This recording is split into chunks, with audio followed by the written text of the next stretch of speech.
Point, vous l'avez aussi, vous étiez là, vous avez suivi les débats.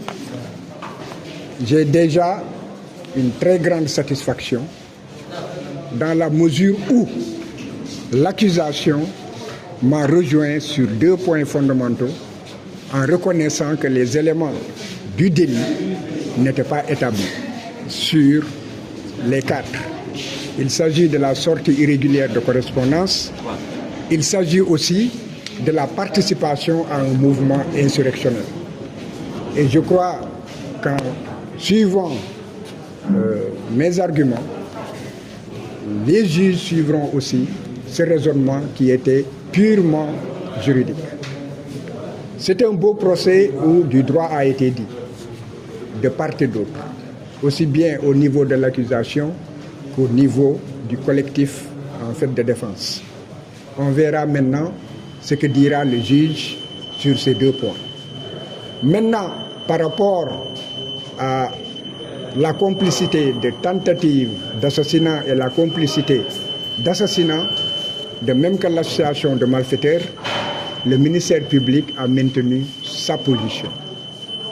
Mais nous avons retenu, et tout le monde l'a reconnu, sur 1h25 de réquisition, pratiquement 1h05, c'était reprendre le procès-verbal de police, dont tout le monde sait qu'il a été établi dans des conditions catastrophiques de violation donc des droits de l'homme et de violation des droits des personnes détenues avec des violences et avec aussi des tortures et des mauvais traitements, jusque sur les familles, dont la femme de René Bassène.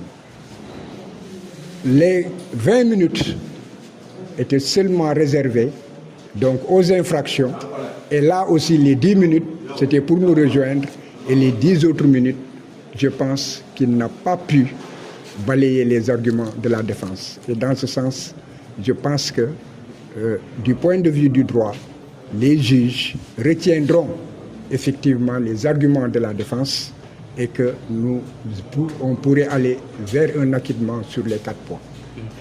Donc je suis très confiant par rapport à ce qui s'est passé, la sérénité et la patience aussi que les juges ont eue pour écouter.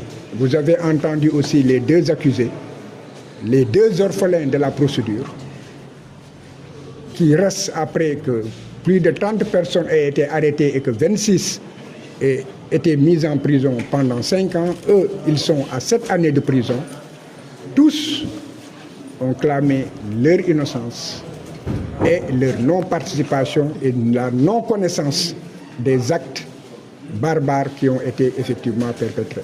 Et là aussi, ce qui me conforte pour dire que je peux être confiant, c'est que l'accusation a fini par reconnaître que rien n'établit, que c'est le mouvement, que ce procès n'est pas le procès du MDFC, alors que les premiers juges ont répété à chaque fois qu'il a été jugé que c'est le MFDC qui était responsable, il est établi que c'est le MFDC qui est responsable, il est établi, il n'est pas contesté que c'est le MFDC.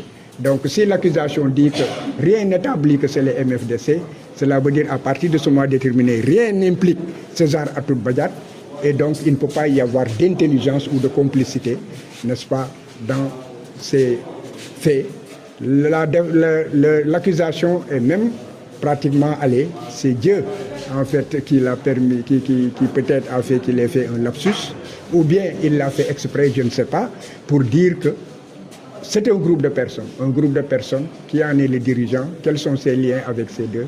Donc en tout état de cause, je dis que nous avons espoir et nous pensons et nous souhaitons que ces innocents puissent enfin retrouver leur famille.